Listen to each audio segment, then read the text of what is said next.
রাজধানীর ধানমন্ডি এলাকার ৫ নম্বর সড়কে শেখ হাসিনার বাসভবন সুধা সদনে এখনও আগুন জ্বলছে। নিরাপত্তা না থাকায় সেই আগুন নেভাতে যায়নি বলে জানিয়েছে ফায়ার সার্ভিস।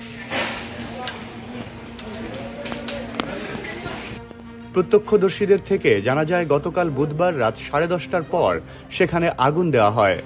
ধানমন্ডি ৩২ নম্বরে ভাঙচুর ও অগ্নিসংযোগের পর এ আগুন দেওয়া হয়।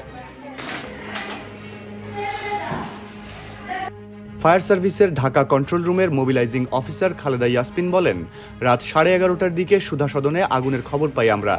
আমাদের নিরাপত্তা ছিল না, তাই সুধা সদনে আগুন নেভাতে যাওয়া সম্ভব হয়নি। সুধা সদনের নিচতলার কক্ষের সব পুড়ে ছাই হয়ে গেছে। তোশক, লেপ আগুনে পুড়ে ছাই হয়ে গেছে। কাচের টুকরো পড়ে আছে অনেক স্থানে। বাড়িটির বিভিন্ন স্থানে বই পড়ে আছে। বিভিন্ন তলার জানালার কাচগুলো পড়ে যাচ্ছে। বাড়িটির সামনে এখন উৎসুক কয়েকশো মানুষের ভিড়। তাদের মধ্যে কেউ কেউ যেসব অক্ষত জিনিসপত্র আছে সেগুলো নিয়ে যাচ্ছেন।